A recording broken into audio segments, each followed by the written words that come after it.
This is Jamey with Stonemeyer Games, and I'm here today to talk about my favorite game mechanism in Clank, a deck building adventure by Paul Demon. This is my favorite deck building game. I played it for the first time this past weekend, and I immediately played it again, which I hardly ever do with a game. I just had a blast with it. And a huge thanks to Man vs. Meeple, a YouTube channel, for recommending it. And doing an early playthrough of it, because it's a wonderful game. It has a number of great game mechanisms in it. I can't discuss them all today.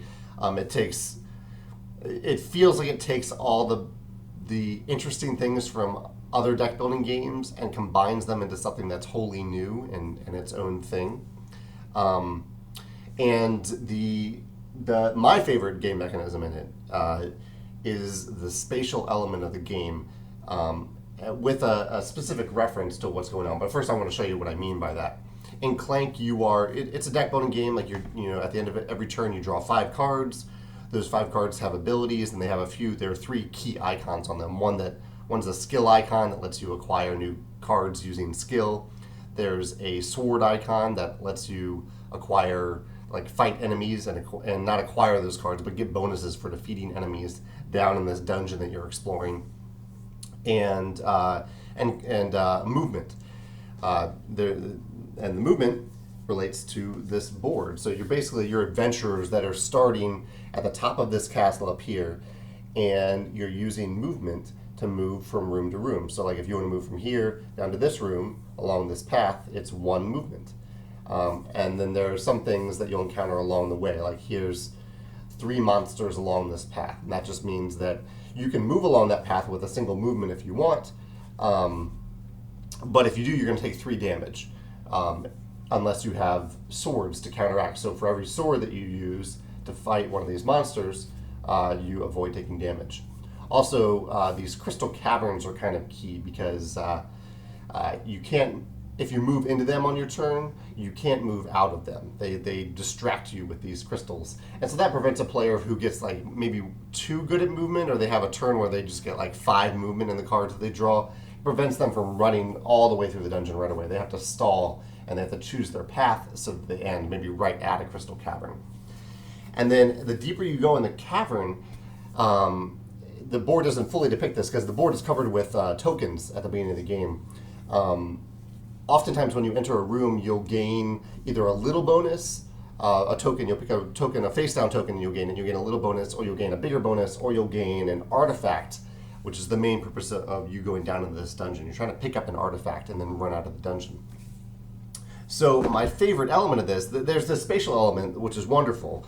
But here's the real key, this really wonderful element of it.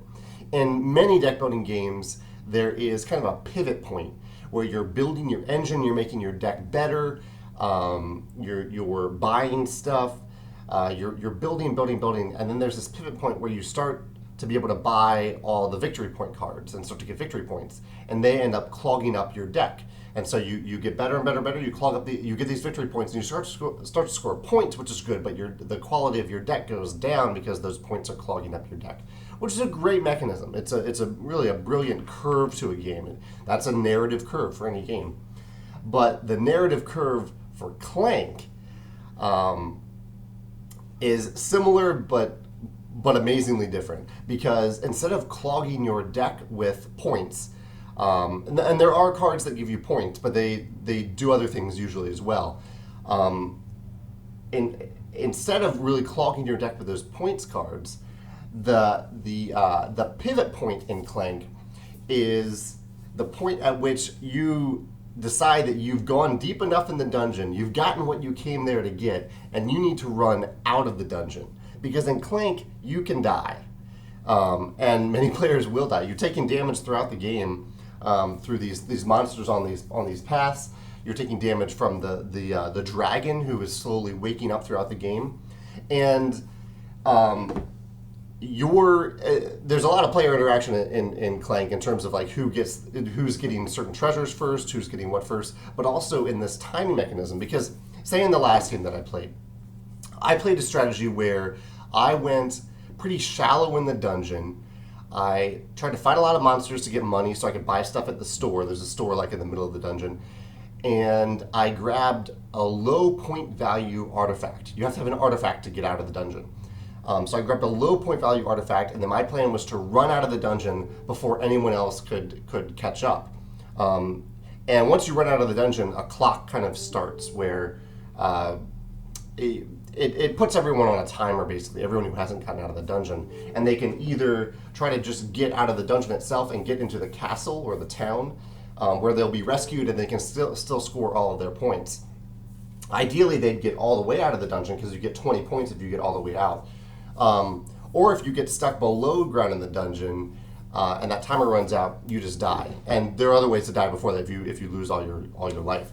But so my plan was to run out of the dungeon and leave everyone kind of too far below in the dungeon, because some people have gone really, really deep into the dungeon to get the more high-valued artifacts.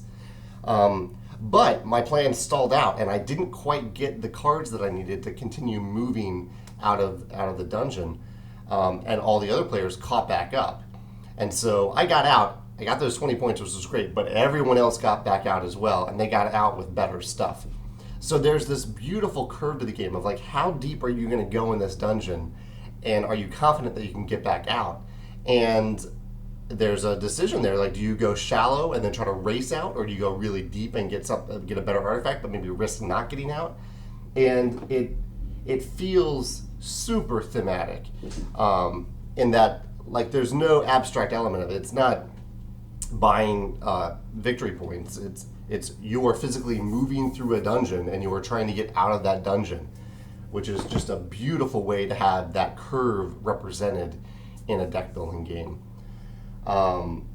There's also, I'll mention two other things really quick. That's my favorite thing, but I do want to mention what Clank is, because that's the name of the game. As you're moving through the dungeon, there are cards in your deck that kind of represent noise that you're making. Like you're disturbing the dungeon itself and the creatures in the dungeon. You're making noise. And every time you have to play all your cards on your hand, and if they're cards that say like +1 Clank, this is a short version of it, but anyway, these Clank cubes end up going into a bag, and whenever the dragon kind of wakes up a little bit more, you draw cubes out of that bag, and they represent damage. So if I've made a lot of Clank, if I've made a lot of noise as I've been moving throughout the dungeon, then thank you, Biddy, thank you. Then the dragon's more likely to deal damage to me. Or I can be really conservative with Clank and maybe not buy as good the best cards in the deck. But in doing so, I'm kind of slowing myself down a little bit, but I'm not risking getting killed by the dragon. The other thing I want to mention is that this is a game with player elimination. You can die. Now, in our first game, everybody died except for one player who got out. And normally I don't like player elimination in games at all, but in this game, it's such an important timer to the game that you have that risk of taking damage, that you might perish before you get out. But the thing that I really love about this mechanism, and wow, I've just noticed the time on this video, it's gone really long, but I really love this game, so I'm going to talk about it, is when you either get out of the dungeon or when you die, you are put on this track at the top of the board up here. And when it comes to your turn, you don't have any decisions to make, but you still move up your player token on this track. And you can't really see it on the video, but this is a dragon symbol. Whenever you move onto that dragon symbol, the dragon attacks everybody who's still down there in the dungeon. And so on your turn, even though you're out, you still kind of feel like you're interacting with the game, because you are pushing the end game forward, and you're having the dragon attack everybody, causing them to, it causes them to not act, but maybe die, or it pushes them to move forward even faster than before. So I really like this element of in a player elimination game where there's still stuff that you can do, even if you're out of the dungeon or if you've died.